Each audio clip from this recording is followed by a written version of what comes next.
don't have value in something, how do you treat it? Okay. How do you treat it? Careless. It's like you careless with it, Yeah. right? And so the information that I'm giving you,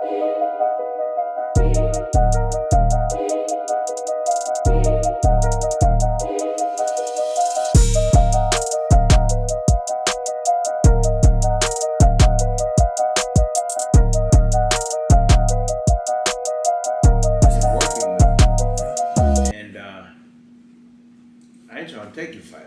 You know, he interested in working with me, or if I give him, I see him doing something that in a fight, or maybe I saw him doing something, and I might give him some information, Free knowledge. Hey man, I Yeah. think you may ought to do this and that. Oh, don't be talking to my fighter. You know, so you trying to take my fighter, or you trying to get, and you know, and so I think that kind of slows Slow. down the production level Of the city. the city growing. Uh, Here, there's not very many pros, so I'm starting to see that there's a lot of amateur gyms, but most of the amateurs don't turn pro. Pro. They stay amateurs, or they just burn out and don't go anywhere with it. Every now and then you'll see a pro, but it's not a So high that leads me quality. to the next question. Do you think Elijah gets credit for him coming from a place where, okay, only few people get to the top as a pro boxer, and him growing up in Oklahoma City and is able to get to that level? Because sometimes when you have like, you know, some people, they call them role model. So if I play football now, I go to the Oklahoma City, I see Jalen Hart. He plays for Philadelphia Eagles. He's their quarterback. Yeah. He was there like a 2021. Right. If I see that on the billboard, I'm like, oh, he went to this school. You know, that will motivate them. But in a place where you barely, do you think he get enough credit for him to be at that level without major role model around the city? Well, he may not get a lot of credit because the other cities don't really know about the the pool of boxers that are here.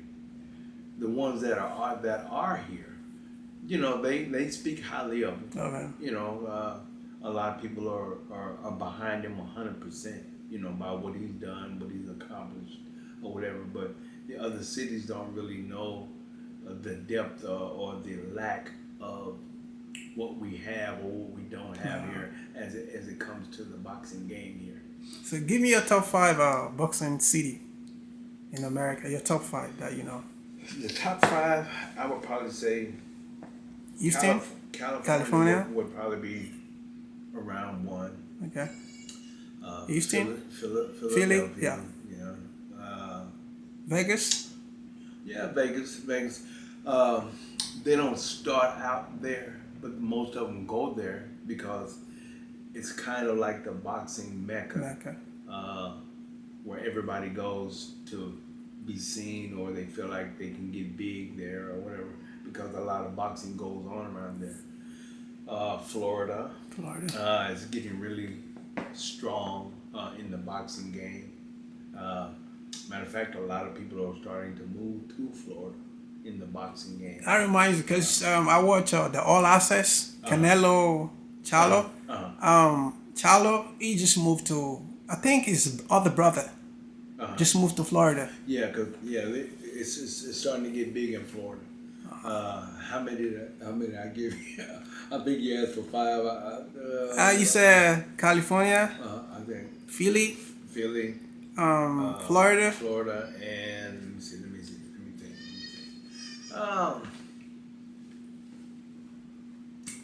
You mentioned Vegas too. Vegas and I mean, New York is okay. New York, Yeah, better than it's Houston. okay. Well, Texas is starting to produce some pretty decent fighters decent too. fighters. You know, so that's probably about five. So, but a fighter can come from anywhere. You know, and it's not generally the place all the time. But you have to be around.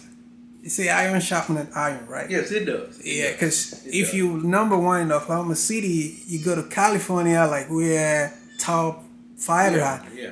It's like you in high school, you the maybe the valedictorian in your high school. You go to college, it's like you top 50.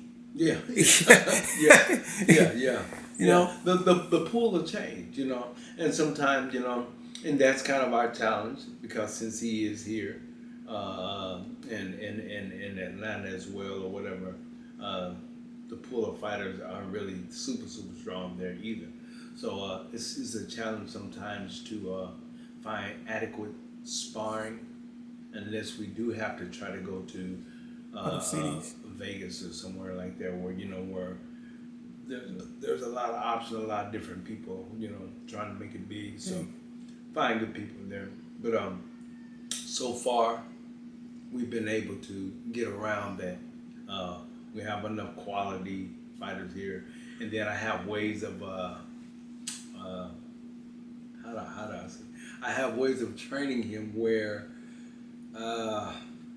It's up to I them. can make the adjustments where he still can get an effective workout. I'll put it to you like that. You know, I may restrict him on certain things. In this round, to make it tough for you, you can only throw a jab and a cross. That's how you can throw the whole round. Wow, And that's so he then the can't next time, improvise he like can't, he can't throw no hooks. He can't throw no uppercut. He can't throw nothing but in the jab. real fight. And no, I'll do that in practice. It's proud. Okay, I was about to say. So what it does, it challenges him and it forces him to use those tools because that's all he got. So it sharpens him up.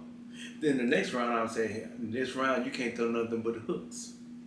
Can't throw no 1-2s, nothing but hooks. Then the next round, I'm gonna say, you know what? You can't throw nothing but counter punches. So the only time that you can throw a punch is somebody has to throw a punch at you. They got to throw the punch at you first. So how do you get them to throw a punch?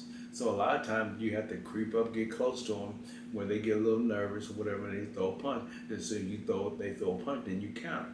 So now it works on his countering. So all that stuff makes it where he gets really intentional on what he does. So now he can take one weapon. He can take